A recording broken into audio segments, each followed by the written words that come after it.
আসসালামু আলাইকুম। এটিএন বাংলা সংবাদে সবাইকে স্বাগত জানাচ্ছি রোকসানা মিম। শুরুতে বিআরবি কেবলস সংবাদ শিরোনাম। আগামী বছর বাংলাদেশের ইতিহাসে সবচেয়ে গ্রহণযোগ্য ও নিরপেক্ষ নির্বাচন অনুষ্ঠিত হবে লন্ডনের চেথাম হাউস সংলাপে। ডক্টর মোহাম্মদ ইউনূস ঐকমত্যের ভিত্তিতে জুলাই সনদ। লন্ডনে ডক্টর ইউনূস ও তারেক রহমানের বৈঠক দেশের রাজনীতিতে সুবাতাস বইবে, আশা রিজভির। আলোচনার মাধ্যমে নির্বাচন সহ সব সমস্যার সমাধান সম্ভব। গত ২৪ ঘন্টায় করোনায় ১০ জন শনাক্ত, ডেঙ্গুতে আক্রান্ত হয়ে ২৮৮ জন হাসপাতালে ভর্তি, স্বাস্থ্য অধিদপ্তর।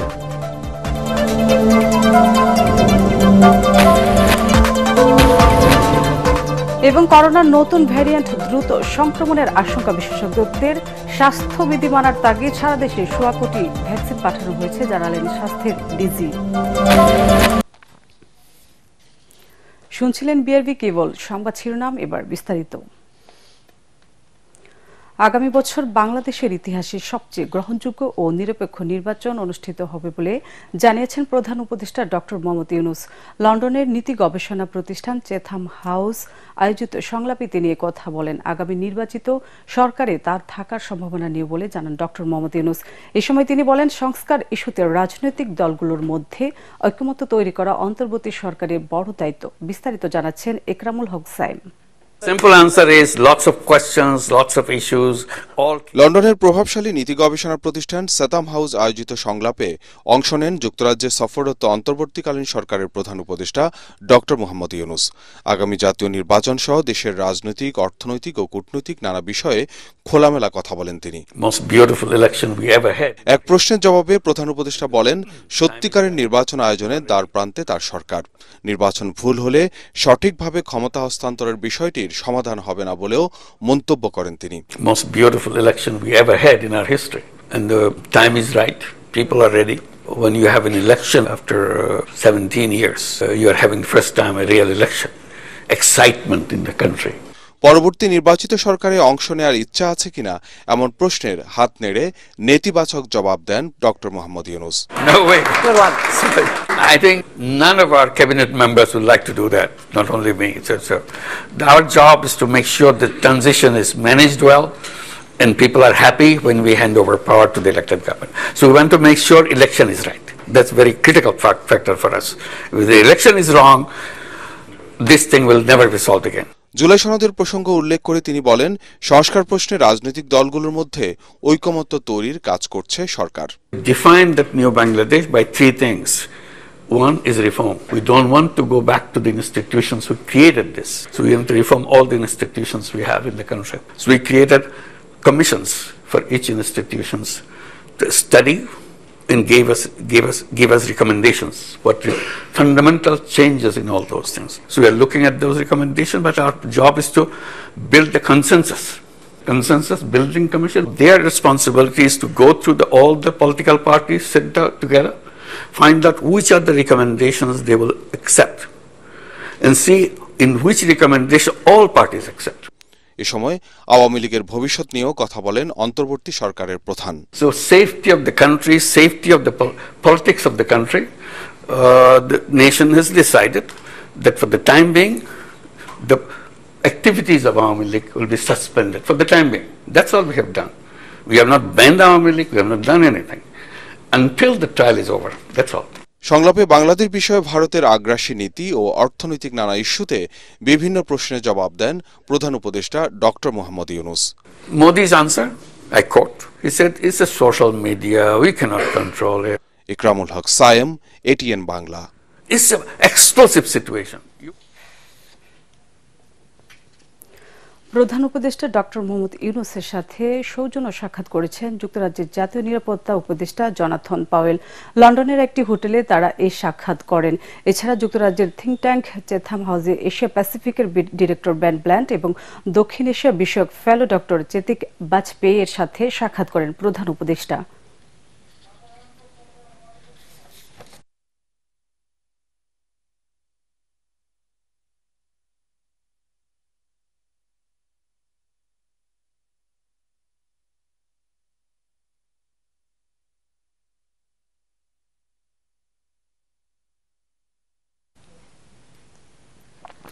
যুক্তরাষ্ট্রের ব্যবসা ও বাণিজ্য সচিবের সাথে প্রধান উপদেষ্টা ডক্টর মোহাম্মদ ইউনূসের বৈঠক হয়েছে লন্ডনে। যুক্তরাজ্যের ব্যবসা ও বাণিজ্য সচিব এবং বোর্ড অব ট্রেডের সভাপতি জোনাথন রেনল্ডস বুধবার ব্রিটিশ পার্লামেন্টে বাংলাদেশের প্রধান উপদেষ্টা অধ্যাপক ডক্টর মোহাম্মদ ইউনূসের সঙ্গে এ বৈঠক করেছেন। এই সময় দুই দেশের মধ্যে দ্বিপাক্ষিক বাণিজ্য সম্পর্কের জোরদার ও বিনিয়োগের সুযোগ সম্প্রসারণ নিয়ে আলোচনা হয়। আলোচনায় রেনল্ডস বাংলাদেশ অন্তর্বর্তী সরকারের বিভিন্ন উদ্যোগে যুক্তরাজ্যের সমর্থন পূর্ণ ব্যক্ত করেন, যেসব এবং অর্থ বিদেশে পাচার হয়েছে তা উদ্ধারে সহযোগিতার কথা জানান। এই সময় অধ্যাপক ইউনূস অর্থনৈতিক পুনরুদ্ধারের ক্ষেত্রে অন্তর্বর্তী সরকারের বিভিন্ন পদক্ষেপ তুলে ধরেন, যার মধ্যে ব্যাংকিং খাতে সংস্কার, বৈদেশিক মুদ্রার রিজার্ভ স্থিতিশীল রাখা এবং সামগ্রিক অর্থনীতির ভারসাম্য বজায় রাখার বিষয়গুলো অন্তর্ভুক্ত ছিল। এন্টি করাপশন কমিশনের চেয়ারম্যান এবং বাংলাদেশ ব্যাংকের গভর্নর ওনারা জয়েন্টলি এখানে মিটিং করেছেন ন্যাশনাল ক্রাইম এজেন্সির সাথে। ন্যাশনাল ক্রাইম এজেন্সি এগুলোর ক্ষেত্রে খুব ভালো, ওদের এক্সপার্টিস আছে কিভাবে এই যে টাকাটা যে এসে পড়লো এই টাকাটা কিভাবে ট্রেল ধরা যায়, আইডেন্টিফাই করা যায়, কোথায় যে ঠেকলো কিভাবে, বা এটা যদি কোনো অ্যাসেট এখানে থাকে সেটাকে কিভাবে অ্যাটাচ করে দেওয়া যায়, মানে জব্দ করা যায়। সেই জন্য অলরেডি কিন্তু ওরা 2টা মুভ নিয়েছে, ব্রিটিশ পত্রিকায় এসছে। তো তাদের সাথে একটা খুব ভালো রকমের ডিসকাশন হয়েছে। ডক্টর মোহাম্মদ ইউনূস ও তারেক রহমানের বৈঠক দেশের রাজনীতিতে সুবাতাস নিয়ে আসবে বলে আশাবাদ ব্যক্ত করেছেন বিএনপির সিনিয়র যুগ্ম মহাসচিব রুহুল কবির রিজভী। তিনি বলেন, ইতিমধ্যে ডিসেম্বরে নির্বাচনের যৌক্তিকতা তুলে ধরেছে বিএনপি। যৌক্তিক সময়ে নির্বাচন হবে জাতি প্রত্যাশা করে আলোচনার মধ্য দিয়ে নির্বাচন সহ সকল সমস্যার সমাধান সম্ভব। বিএনপির নয়াপল্টনস্থ কেন্দ্রীয় কার্যালয়ে সাংবাদিকদের সাথে মতবিনিময়কালে তিনি এসব কথা বলেন। সম্প্রতি করোনার প্রকোপ বৃদ্ধি প্রসঙ্গে উদ্বেগ প্রকাশ করে বলেন, সুরক্ষায় বিষয়ে স্বাস্থ্য মন্ত্রণালয়ের ভূমিকা উল্লেখযোগ্য নয়। এ বিষয়ে সরকারকে দ্রুত করণীয় নির্ধারণ করতে হবে। এই বৈঠকটি হবে ঐতিহাসিক বৈঠক। এটা বাংলাদেশের গণতন্ত্রের জন্য এটা সুবাতাস বইবে এবং বাংলাদেশের গণতন্ত্র যেন আর কোনো ফ্যাসিবাদের দ্বারা আক্রান্ত না হয়। ডিসেম্বরে কেন নির্বাচনটা উপযোগী সেটি আমরা বলেছি। তো সুতরাং আলাপ আলোচনা চলতে থাকবে, আলাপ আলোচনা চলবে এবং সব পক্ষই অত্যন্ত যৌক্তিক, একটা যৌক্তিক সময়ে নির্বাচনটি হবে। করোনার নতুন ধরনটি ওমিক্রনের সাব ভেরিয়েন্ট হওয়ায় এটি দ্রুত ছড়িয়ে পড়ার আশঙ্কা রয়েছে বলে জানিয়েছেন বিশেষজ্ঞরা। ধরনটির গতি প্রকৃতি বুঝতে বেশি বেশি জিন বিন্যাস করার পরামর্শ তাদের। পরিস্থিতি মোকাবেলায় কর্মপরিকল্পনা গ্রহণ এবং টিকার যোগান রাখতে সরকারকে পরামর্শ দিয়েছেন তারা। দেশে গত 24 ঘন্টায় আরও 10 জনের শরীরে করোনা ভাইরাস শনাক্ত হয়েছে বলে জানিয়েছেন স্বাস্থ্য অধিদপ্তর। ইমদাদুল্লাহ বাবুর রিপোর্ট। আইসিডিডিআরবির তথ্যমতে চলতি বছর সংক্রমণ বৃদ্ধির অন্যতম কারণ হল ওমিক্রন ভ্যারিয়েন্টের নতুন 2টি সাব ভ্যারিয়েন্ট XFG এবং XFC। স্বাস্থ্য অধিদপ্তরের তথ্য অনুযায়ী এবছর এপ্রিলে দেশে করোনা আক্রান্তের সংখ্যা ছিল 23 জন, মে মাসে যা বেড়ে যায় 86 জনে, আর জুন মাসের 9 দিনে আক্রান্ত 41 জন। প্রায় 1.5 বছর পর মৃত্যু হয়েছে একজনের। বিশেষজ্ঞরা বলছেন, সামনের দিনগুলিতে ধরনটি উদ্বেগের কারণ হতে পারে। স্পাইক প্রোটিনের পরিবর্তন হওয়ার ফলে যে ভ্যাকসিনগুলো দেওয়া হয়েছে তাদের অ্যান্টিবডিগুলো এটাকে আটকাতে পারছে না। শুধু পিসিআর বা শুধু অ্যান্টিজেন টেস্ট করলে হবে না, এখানে জেনোম সিকোয়েন্সিং করে দেখতে হবে। যদি বডিতে সংক্রমণের মাত্রা অনেক বেশি হয় তাহলে তার জটিলতায় মৃত্যু হতে পারে। ওমিক্রনের সাব ভেরিয়েন্ট, তো এটা হলো অন্যান্য বিশ্বের অন্যান্য দেশে দেখা যাচ্ছে যে এই ভেরিয়েন্টটা একটু মারাত্মক জটিল আকার ধারণ করে। এটার জন্য বাড়তি সতর্কতা হওয়া উচিত এবং সেটার কারণে কিন্তু আমাদের মন্ত্রণালয় অধিদপ্তর সতর্ক হয়ে সবাইকে বার্তা দিচ্ছে। তবে আতঙ্কিত না হয়ে সরকার নির্দেশিত স্বাস্থ্যবিধি প্রতিপালন করলে সংক্রমণ কম ছড়াবে বলে আশা করছেন বিশ্লেষকরা। বাংলাদেশে কিন্তু আর ভ্যাকসিন নাই, গত 1-2 বছর ধরে ভ্যাকসিনটা কিন্তু দেওয়া হয়নি, 4 ডোজ পর্যন্ত দেওয়া হয়েছে। তো পরবর্তী পদক্ষেপ যদি মনে করে WHO যে হ্যাঁ দিতে হবে, তাহলে সেটা তো পরবর্তী সিদ্ধান্ত। এখন আমাদের যেটা দরকার সেটা হলো যে স্বাস্থ্য বিভাগের প্রস্তুতি শুরু করে দেওয়া জোর কদমে। একটা আপৎকালীন কর্মকৌশল প্রণয়ন করা, কম হলে আমরা কি করব, মাঝারি হলে কি করব, বেশি হলে কি করব। প্রতিরোধমূলক দুটো কাজ করতে পারি, একটা হলো টিকা মাধ্যমে প্রতিরোধ, আর 2 নম্বর হলো যে মাস্ক পরা, বাইরে থেকে এসে সাবান দিয়ে হাত ধোয়া, বারবার জনসমাগম এড়িয়ে চলা। দেশে এ পর্যন্ত করোনা আক্রান্ত হয়েছেন 20 লাখেরও বেশি মানুষ, এর মধ্যে মারা গেছেন 29,500 জন। ইমদাদুল্লাহ বাবু, ATN বাংলা, ঢাকা। এদিকে টিকা কার্যক্রম চলমান রয়েছে বলে জানিয়েছেন স্বাস্থ্য অধিদপ্তরের মহাপরিচালক ডাক্তার আবু জাফর। স্বাস্থ্য দপ্তরে এক ব্রিফিংয়ে সব ধরনের জনসমাগম এড়িয়ে চলতে দেশবাসীকে আহ্বান জানান তিনি। এ সময় রাজনৈতিক দলগুলোকে সভা সমাবেশ পরিহার করা অনুরোধ করেন সংস্থাটির মহাপরিচালক। আসন্ন HSC পরীক্ষার বিষয়ে মন্ত্রণালয়ের সাথে আলোচনা করে সিদ্ধান্ত হবে বলেও জানান তিনি। মহাপরিচালক জানান, সারা দেশে সিভিল সার্জনদের 1,17,00,000 ভ্যাকসিন পাঠানো হয়েছে। অন্তঃসত্ত্বা 60 নারী পুরুষদের আবারও টিকা নেওয়ার তাগিদ দেন তিনি। পাশাপাশি জ্বর সর্দি হলে করোনা পরীক্ষা করারও আহ্বান জানান ডাক্তার আবু জাফর। আমরা তো এখন বলতে পারবো না পলিটিক্যাল অ্যাক্টিভিটিস বন্ধ, তাহলে তো জিনিসটা কিন্তু অন্যভাবে অন্যরা নিয়ে নেবে। গ্যাদারিং কারোর জন্য ভালো না। একান্তই আমরা এখানে বলেছি, একান্তই যদি অ্যাভয়েড না করা যায় তাহলে মাস্ক পরতে হবে। আমরা কিন্তু সব মন্ত্রণালয়কে একত্রিত করেছি, তাদের সঙ্গে যথেষ্ট যোগাযোগ রক্ষা করে চলেছি। শিক্ষা মন্ত্রণালয় এবং স্বাস্থ্য শিক্ষা মন্ত্রণালয়কে আমরা সংযুক্ত করেছি। আপনারা জানেন যে SSC পরীক্ষা যারা দিবে তারা 18 বছরের নিচে, তাদের ভ্যাকসিনেশনের কিছু নাই। আমরা তাদেরকে শুধু সচেতন করতে পারি। শরীদপুরের জাজিরায় পদ্মা সেতুর কনস্ট্রাকশন ইয়ার্ড রক্ষা বাঁধের ধসে যাওয়া অংশসহ ভাঙনের কারণে ঝুঁকিপূর্ণ এলাকা পরিদর্শন করেছেন অন্তর্বর্তীকালীন সরকারের 2 উপদেষ্টা ডক্টর সালেহুদ্দিন আহমেদ ও ডক্টর ফাউজুল কবির খান। গতকাল দুপুরে তারা পদ্মা সেতু থেকে নদীপথে ভাঙনে ক্ষতিগ্রস্ত এলাকা পরিদর্শনে যান। এ সময় তারা ভাঙন রোধে দ্রুত ব্যবস্থা গ্রহণের আশ্বাস দেন।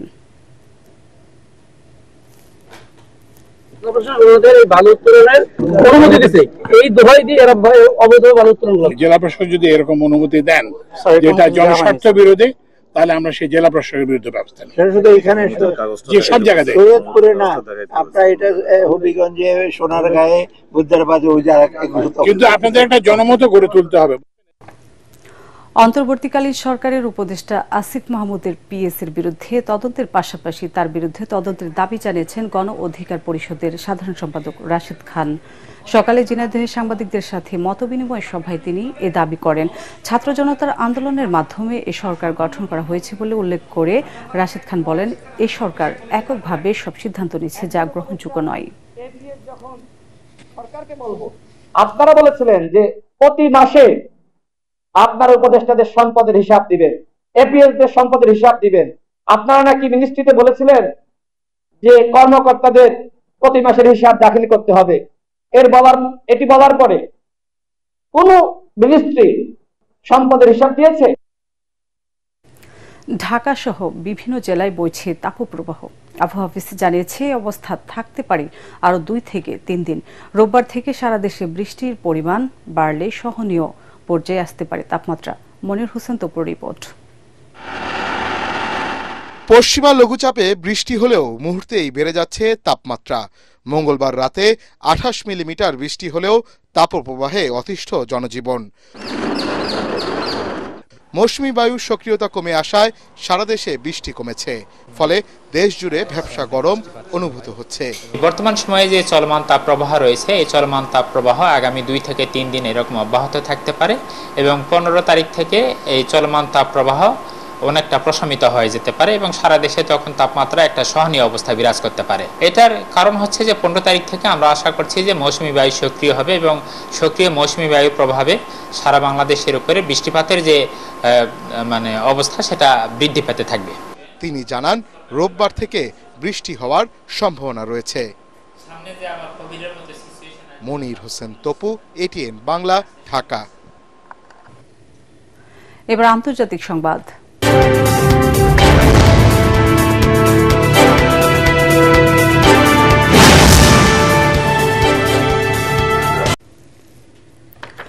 চলমান বাণিজ্যিক উত্তেজনা কমাতে একমত হয়েছে যুক্তরাষ্ট্র ও চীন। লন্ডনে 2 দিনের বাণিজ্য আলোচনার পর নীতিগতভাবে ঐক্যমত্যে পৌঁছানোর ঘোষণা দিয়েছে দেশ দুটি।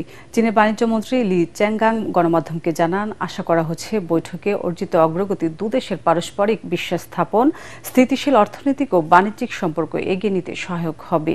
এদিকে মার্কিন বাণিজ্য মন্ত্রী হাওয়ার্ড লুট কিন জানান, বৈঠকে দুর্লভ খনিজ ও চুম্বক রফতানিতে চীনের নিষেধাজ্ঞার বিষয়টির সমাধান হয়েছে।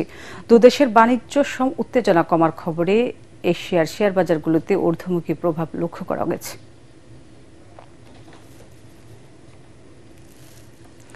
বিশ্বজগতের কল্যাণ কামনায় ও ভ্রাতৃত্বপূর্ণ সমাজ গঠনের প্রতি যশোরে মাতুয়া সম্মেলন অনুষ্ঠিত হয়েছে। বিকালে মনিরামপুর উপজেলার হরিদাসকাটি সরকারি প্রাথমিক বিদ্যালয় মাঠে বাংলাদেশ মতুয়া মহাসংঘের সহযোগিতায় এই সম্মেলন অনুষ্ঠিত হয়। এ সময় উপস্থিত ছিলেন মতুয়া মহাসংঘের কার্যকরী সভাপতি শ্রী সুব্রত ঠাকুর, মহাসচিব শ্রী সাগর সাধু ঠাকুর, জেলা বিএনপির সভাপতি অ্যাডভোকেট সৈয়দ সাবিরুল হক সাবু, মনিরামপুর উপজেলা বিএনপির সভাপতি অ্যাডভোকেট শহীদ ইকবাল সহ 17 জেলার মতুয়া সম্প্রদায়ের নেতৃবৃন্দ। অনুষ্ঠানে মতুয়া পূজ্য হরিচাঁদ গুরুচাঁদ ঠাকুরের সাম্যের বাণী প্রচার করেন তারা। পাশাপাশি বিএনপির নেতৃবৃন্দ হিন্দু সম্প্রদায়ের সুখে দুঃখে পাশে থাকার অঙ্গীকার ব্যক্ত করেন। আমরা পরস্পরের কাছাকাছি থাকবো, আমরা মানবতাকামী মানুষরা ভগবানের নাম গুণগান সংকীর্তনে থাকবো, সমস্ত জাতিগোষ্ঠীর মানুষ তাদের ইষ্ট নাম গুণগানে থাকে। আমরা আমাদের এই কাজগুলিকে স্বাভাবিক প্রক্রিয়ায় চালিয়ে যাব। আমরা জেলা বিএনপির সর্বত্রভাবে আমরা মনে করি স্বাধীনভাবে যে যে ধর্ম তার ধর্ম অনুষ্ঠান নিষ্ঠার সঙ্গে পালন করবে, সেখানে কোনো প্রতিবন্ধকতা থাকতে পারে না। এবার খেলার খবর।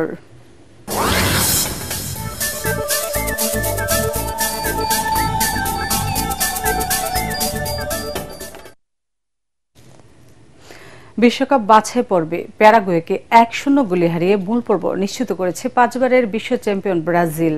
আর এই খেলায় শুরুতে পিছিয়ে পড়েও কলম্বিয়ার সাথে 1-1 গোলে ড্র করেছে লিওনেল মেসির দল।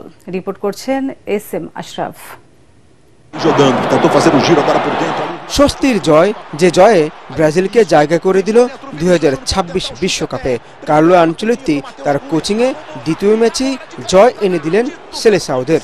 তবে গোলের সংখ্যা দেখে ব্রাজিলের দাপটের চিত্র বোঝার উপায় নেই। অথচ বল দখল আর আক্রমণে প্যারাগুয়ের রীতিমতো নাভিশ্বাস তুলে ফেলেন রাফিনহা, মার্টিনেলিরা। শেষ পর্যন্ত 44 মিনিটে ভিনিসিয়াস জুনিয়রের গোলে এগিয়ে যায় ব্রাজিল। এরপর আর ব্যবধান বাড়াতে না পারলেও এই এক গোলই দক্ষিণ আমেরিকা অঞ্চল থেকে ক্যাসিমিরোদের জায়গা করে দেয় বিশ্বকাপে। আরেক খেলায় কলম্বিয়ার বিপক্ষে আর্জেন্টিনার লড়াইটা ছিল প্রতিশোধের। গত বছর সেপ্টেম্বরে হারার বদলা। শুরুতেই প্রতিপক্ষের রক্ষণ কাঁপিয়ে দেন লিওনেল মেসি, কিন্তু খেলার ধারার বিপরীতে লুইস দিয়াজ যেভাবে 4 ডিফেন্ডারকে বোকা বানিয়ে গোল আদায় করে নিলেন, তাতে অবাক হওয়া ছাড়া উপায় ছিল না। এরপর 81 মিনিটে থিয়াগো আলমেদার গোলে পরাজয় এড়ায় লিওনেল স্ক্যালোনির দল। একই সাথে টানা 5 ম্যাচ অপরাজিত থাকার রেকর্ড অক্ষুণ্ণ রাখে Argentina. SM Ashraf, ATN Bangla. শেষ করার আগে বিআরবি কেবলস সংবাদ শিরোনামগুলো আরেকবার। আগামী বছর বাংলাদেশের ইতিহাসে সবচেয়ে গ্রহণযোগ্য ও নিরপেক্ষ নির্বাচন অনুষ্ঠিত হবে লন্ডনের চেথাম হাউস সংলাপে ডক্টর মোহাম্মদ ইউনূস। ঐক্যমত্যের ভিত্তিতে জুলাই সনদ। লন্ডনে ডক্টর মোহাম্মদ ইউনূস ও তারেক রহমানের বৈঠক দেশের রাজনীতিতে সুবাতাস বইবে আশা রিজভির। আলোচনার মাধ্যমে নির্বাচন সহ সব সমস্যার সমাধান সম্ভব। গত 24 ঘন্টায় করোনায় 10 জনের শনাক্ত। ডেঙ্গুতে আক্রান্ত হয়ে 288 জন হাসপাতালে ভর্তি, স্বাস্থ্য অধিদপ্তর।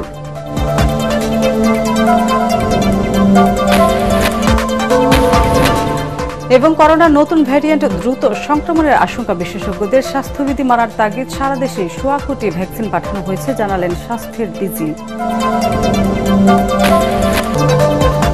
পরবর্তী সংবাদ দেখার আমন্ত্রণ জানিয়ে এখনকার মতো শেষ করছি ATN বাংলা সংবাদ। ইউটিউবে দেখতে ব্রাউজ করুন youtube/ATN বাংলা নিউজ। এতক্ষণ সাথে থাকার জন্য ধন্যবাদ।